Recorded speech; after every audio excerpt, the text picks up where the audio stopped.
This old guy DIY video has to do with taking this trailer that had a crane mounted to it and making it into something I can use as a trailer behind an ATV. So I pulled the wheel off of this hub with no issue. It actually had lugs on it, so that was nice. And when I went to the other side, I found that basically it has 1/2-inch bolts, or I should say bolts that accept a 1/2-inch nut, so I guess that's a 3/8 inch bolt. But all these bolts just spin loose, so I have to figure out how to get back here and get access to the back of those studs, or in this case bolts.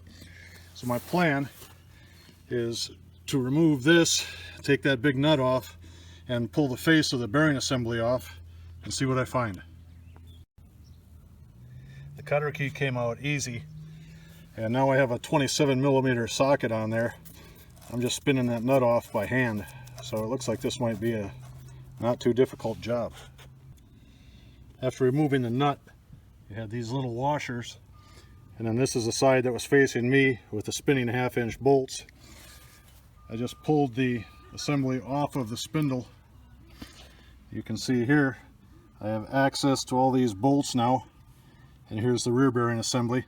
So I'll just leave the bearings in there, put a socket on this side, and put my impactor on the other and spin these things off.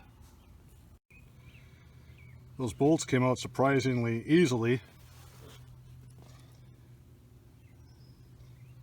So now in looking at the hub assembly, I think I'll just get the right size studs tomorrow, put actual studs in here, and put her back in action.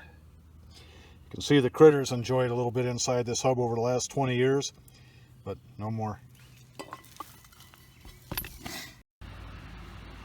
Alright, so I'm back putting studs into this old hub, and what I found, so the studs that were on there were just those little tiny things.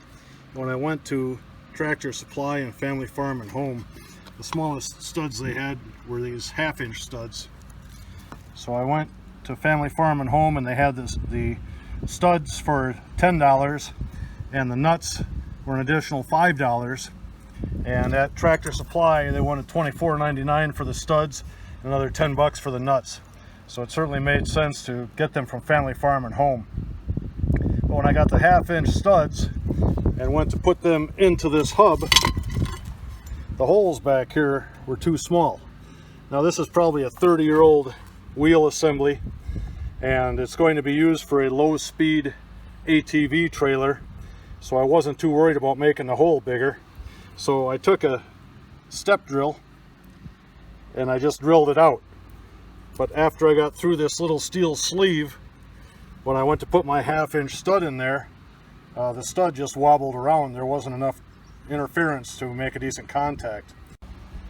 So what I did then is just take a piece of wire and I bent a little 90-degree turn in there, and then I would drop that wire down in the hole with the stud, and so that serves as resistance on the side of that hole, causing the stud to engage with that inside diameter. And then on this side, I just threw a couple of washers on here. I put the nut on, and then I drove the nut down with an impact wrench while I watched to see that the head of the stud was coming home on the back side. So anyway, I have them all installed now with adequate resistance. They all look good.